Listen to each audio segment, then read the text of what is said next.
Hello, fellow lean motherfuckers. Today I want to talk about social media. And to illustrate the point, I want to talk about a concept of Nassim Taleb, which I think is called something like bias of hidden evidence.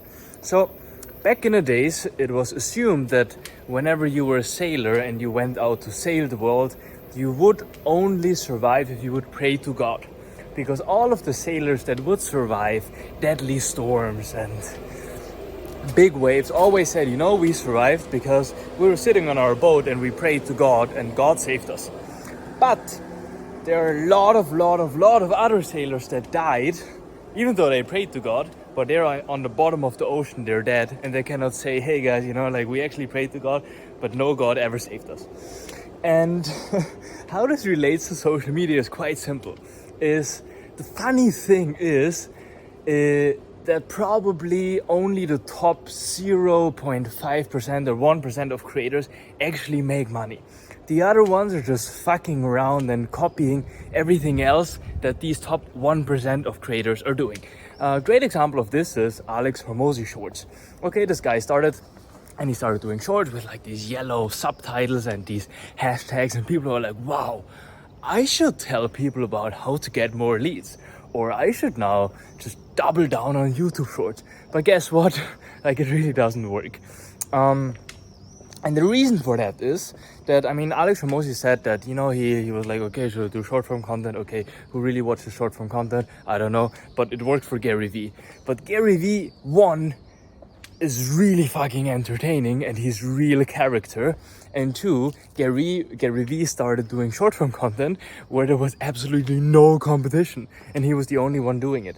So if you right now, you can do this test and you go on YouTube and you make a new account so the algorithm really shows you fresh stuff, then you will see what type of short form content currently goes viral. And that is really like mind-boggling, stupid stuff. Like glue and people doing pranks and whatever, girls losing their bikini, and that's your competition. That's who you're competing with if you say 5 business advice, 5 ways to make more sales. So nobody cares about your YouTube shorts. Another thing that I want to add on here is the idea that a personal brand is going to make you more money or going to make you more sales.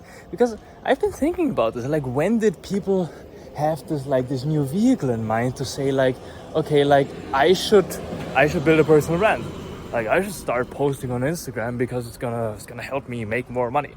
Because the truth is, if you're just starting out and nobody knows about you, personal brand really doesn't matter. Just send more emails and do more outbound, do more calls. You really don't need a YouTube channel.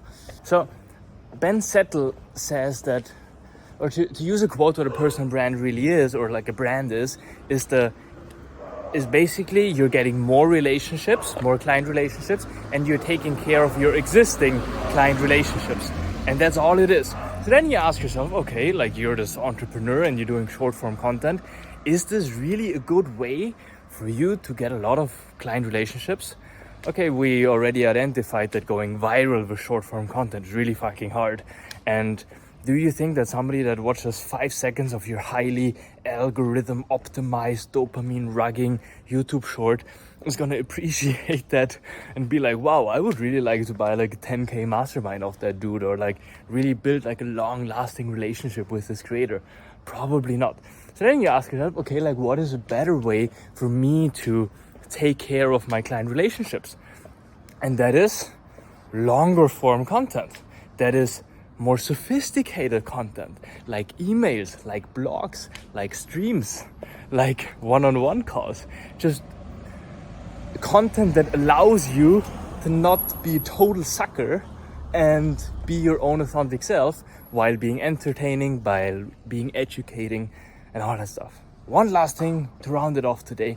People always say, spread value, educate others. And I think that's very true. But again, what is happening, everybody's spreading value and everybody's educating others. And guess what? People don't really care. So if you look at why was Andrew Tate so successful? He was controversial, but first of all, he was really entertaining. He was really, really funny. And people buy Hustlers University because they want to be like Andrew Tate and they want to have the compound and all the girls and stuff. But if you want to get the attention of people, you need to entertain them. If you look at what do people spend their money on, they go to the cinema, they watch horror movies, everything just to feel something. People don't sit down at 10 in the evening, they're like, oh, let me watch this course of this guy, or let me buy a course with my money. They're more like, dude, like, I just want to get drunk and I just want to, whatever, watch some stand-up comedian, make fun of whatever, X minority. So think about that for a bit. It's very easy just to follow the crowd, even though the crowd is extremely stupid.